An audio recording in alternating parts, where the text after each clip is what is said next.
Buka dulu. Kasih jalan dulu, Mas. Buka dulu. Semangat, Mas. Semangat, Mas.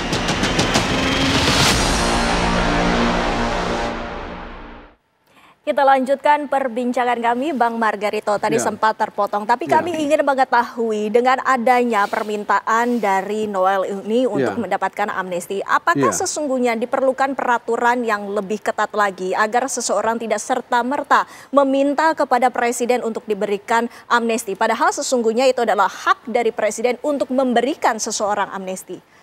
Ya kalau itu kan lebih pada politik ya, tapi rasanya iya memang gitu ya. Hanya jangkauan pengaturannya apakah meliputi itu atau tidak ya saya agak susah mengatakannya begitu ya. Tapi rasanya iya sebab sampai sejauh ini undang-undang tentang amnesti dan abolisi itu masih pakai undang-undang 11 tahun 54 yang dasarnya undang-undang dasar sementara dan prosedurnya juga salah kalau kita banding dengan undang-undang dasar 1945 sekarang ini.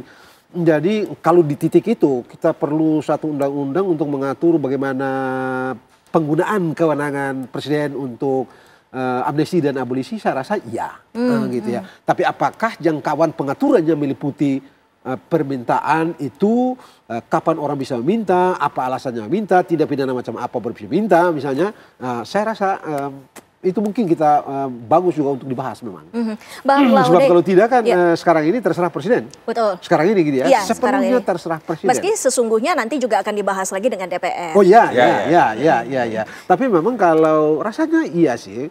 Perlu bikin undang-undang tidak hanya undang-undang amnesti dan abolisi tapi juga gerasi dan rehabilitasi begitu ya, sehingga penggunaan kewenangan itu betul-betul dapat diukur. Dengan begitu kita mungkin perkecil debat publik yang kadang-kadang lebih pada politik gitu ya. Iya. Dan Bang Laude, dari pihak yang mewakili dari Komisi Pemberantasan Korupsi, apakah ada cara untuk mengawal, tidak hanya dalam kasus ini, tapi mungkin di kasus-kasus lainnya, sehingga ada transparansi dan juga untuk menghindari adanya transaksional untuk pemberian amnesti yang kepada orang yang memang terjerat kasus korupsi. Bang Laude. Ya, saya pikir itu penting, yang paling penting itu sebenarnya adalah pengawasan publik. Itu yang paling penting. Termasuk kerja-kerja KPK, itu juga harus diawasi. Yang nomor dua kalau khusus untuk amnesti ini sebenarnya terlalu jauh KPK untuk dilibatkan. Karena dia aparat penegak hukum. Jadi kalau yang salah dia menyelidiki, menyidik dan menuntut seperti itu. Politik amnesti itu adalah ranah politik yang harus memang kewenangannya tidak ada di KPK dan KPK juga nggak akan pernah dimintai pendapat seperti itu. Jadi tetapi adalah penting bagi KPK untuk selalu bekerja secara transparan dan akuntabel. Terus terang saya memberikan dukungan yang baik kepada KPK yang sekarang. Mudah-mudahan KPK 5 tahun yang lalu bisa terobati sedikit demi sedikit dengan KPK yang seperti sekarang. Jadi saya pikir itu harapannya dan yang paling penting juga adalah Presiden telah mengatakan akan memberantas korupsi. Itu sudah dikatakan berkali-kali dalam pidato yang besar. Sedari awal. Oleh karena itu kita juga berharap bahwa kabinetnya atau bahkan sampai di pemerintahan yang paling rendah pun itu juga diejawantahkan, dilaksanakan di lapangan seperti itu. Sehingga sikap tegas Presiden dalam pidatonya itu tidak tidak dianggap itu mah hanya pidato saja seperti itu sehingga ini betul-betul oleh karena itu ketika beliau kemarin itu kurang dari 24 jam setelah dinyatakan tersangka langsung dipecat, itu salah satu menurut saya itu adalah strong will dari Presiden itu untuk dan itu patut dihargai Betul. Baik, Bang Andi, ini melihat pernyataan dari kedua narasumber yang saat ini sudah bersama kami di studio. Ini artinya kami bisa menarik kesimpulan bahwa pemberian amnesti dari Presiden ini sepertinya sangat sulit untuk diberikan kepada Bang Noel. Ini menurut Anda bagaimana melihat hal ini? Responnya seperti apa? Ya, Mbak Windy, saya sangat respect kepada beliau semua. Ada Bang Laude, ada Bang Margarito yang telah menyampaikan pelajaran-pelajaran hukum tentang amnesti itu sendiri. Dan saya sepakat dengan mereka berdua bahwasannya itu memang amnesti itu tidak semerta-merta diberikan secara gamblang gitu ya. Kalaupun ada case kemarin itu adalah seperti special case ya, yang itu memang hak prerogatif presiden. Walaupun setiap warga negara itu berhak untuk mendapatkan amnesti, tapi pun itu semua tergantung dari hak prerogatif dari presiden itu sendiri. Yang jelas adalah kami itu mendorong ya proses-proses hukum itu berjalan ya semestinya dengan didampingi oleh tim kuasa hukum ya. Dan apabila ada suatu celah dan sebagainya dalam proses katakanlah tindakan OTT itu ya disegerakan mengadakan suatu pra-peradilan misalnya setelah mendapatkan BAP-nya seperti itu.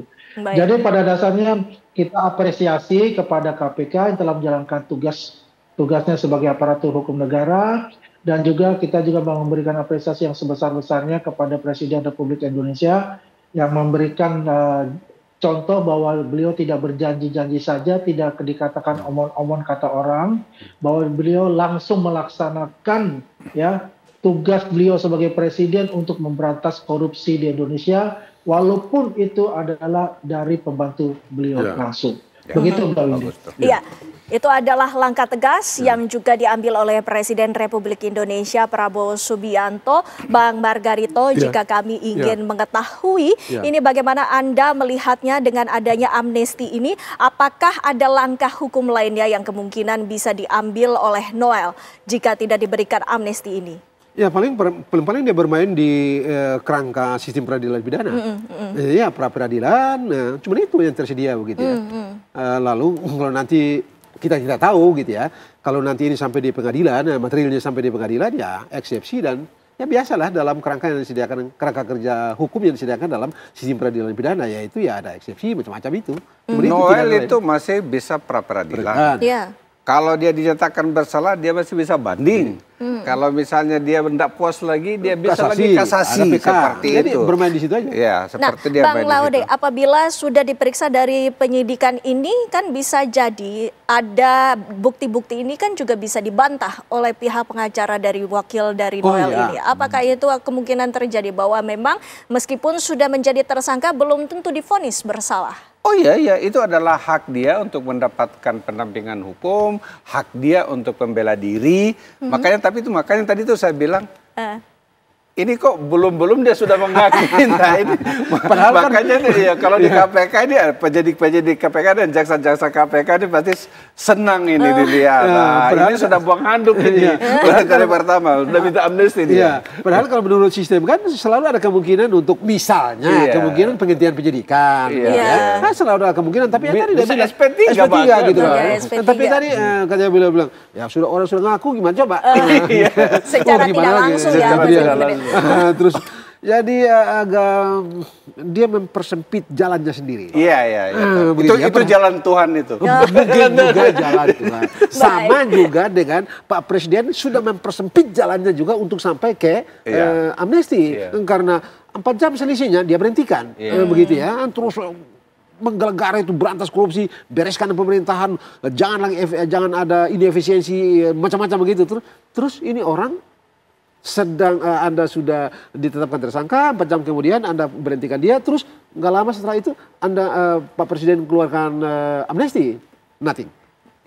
Itu akan membuat mafia dengan segala hormat sama Pak Presiden jangan dilakukan itu, karena itu akan mengakibatkan bisa orang menertawakan Pak Presiden. Anda tidak konsisten. Begitu. Ya, padahal dalam pemberantasan korupsi, sejarah itu menunjukkan bahwa konsistensi itu the best urgensi untuk dipakai. Tidak bisa tidak.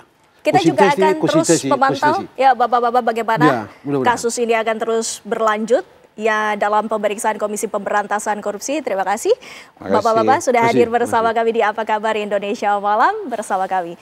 Dan pemirsa, kami masih akan menghadirkan sejumlah informasi lainnya. Sesaat lagi tetaplah bersama kami di Apa Kabar Indonesia Malam.